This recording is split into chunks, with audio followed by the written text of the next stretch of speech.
بسم اللہ الرحمن الرحیم.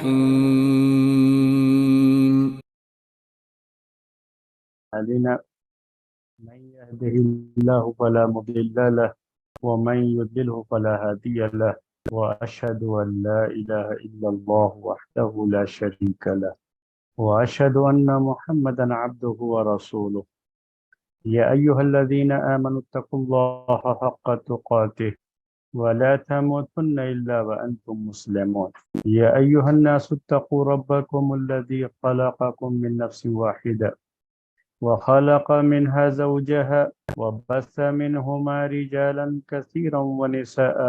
واتقوا الله الذي تساءلون به والأرحام إن الله كان عليكم رقيبا يا أيها الذين آمنوا اتقوا الله وقولوا قولا سديدا يصلح لكم أعمالكم ويغفر لكم ذنوبكم ومن يطع الله ورسوله فقد فاز فوزا عظيما أما بعد فإن خير الحديث كتاب الله وخير الهدي هدي محمد صلى الله عليه وسلم وشر الأمور محدثاتها وكل محدثة بدعة وكل بدعة ضلالة وكل ضلالة في النار.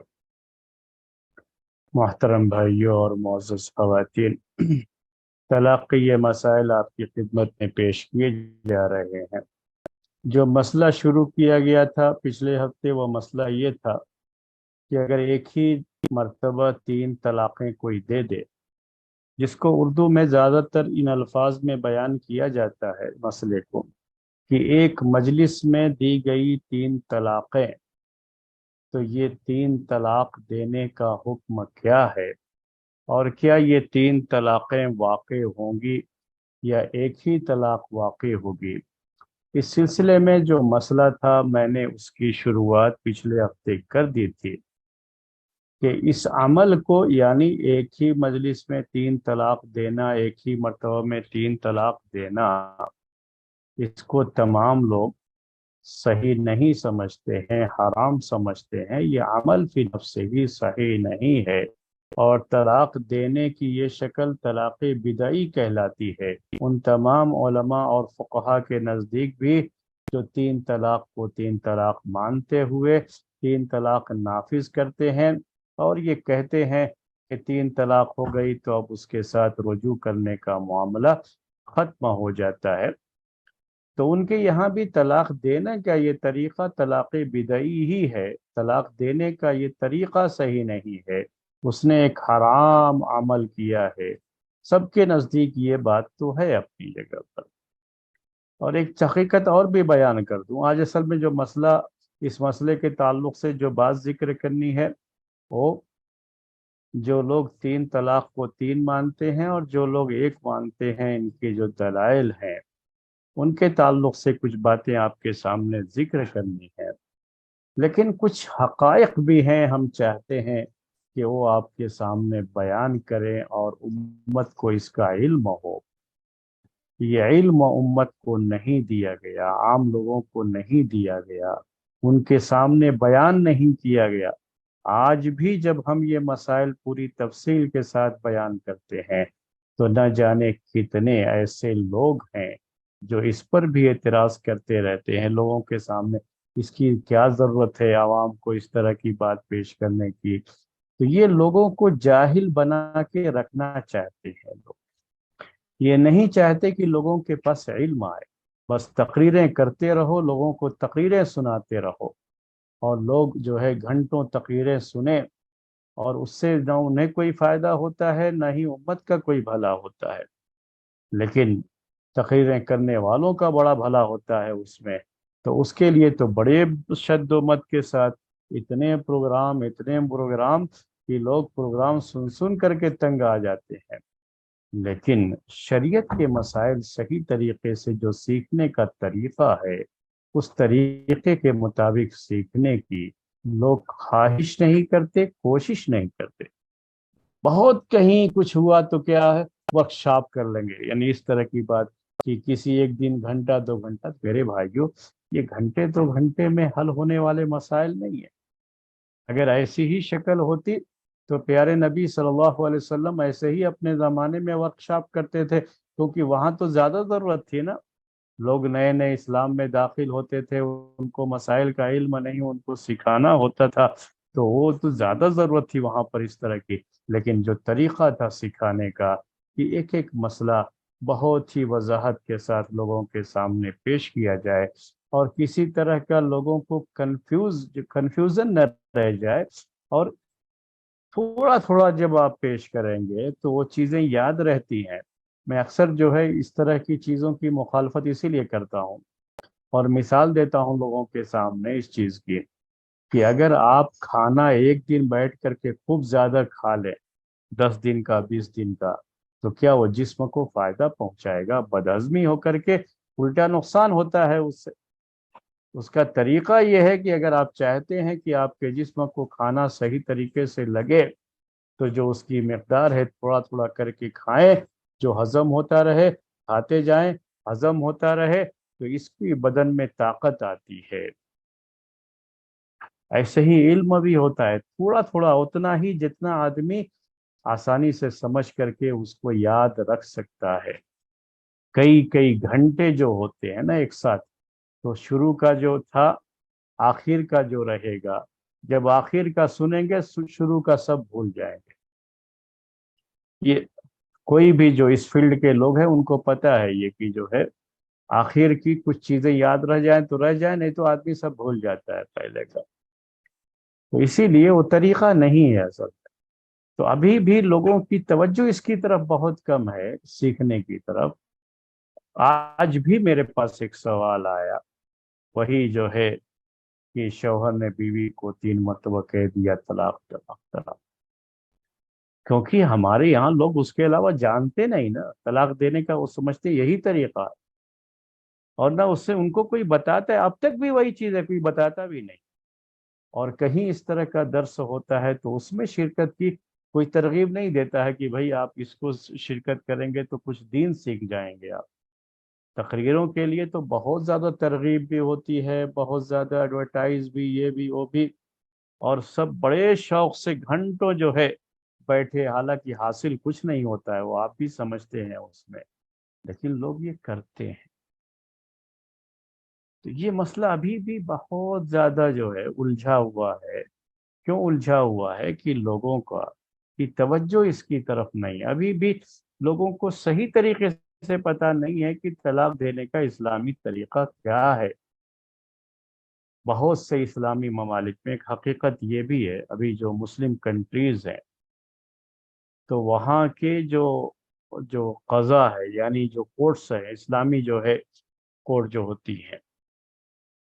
اکثر جگہوں پر یہی ہے اس وقت کہ 3 طلاق دینا سب کے یہاں منع کر دیا گیا، اور کہیں نہ کہیں وہ طلاق دینے کی جو صحیح شکل ہے نا اسی کو اختیار کیا جائے، اور 3 طلاق نہیں مانی جائے گی۔ تو اس طرح کی باتیں بہت ہوئی جو ہے ہمارے ملک میں بھی، اس طرح کی ایک جو ہے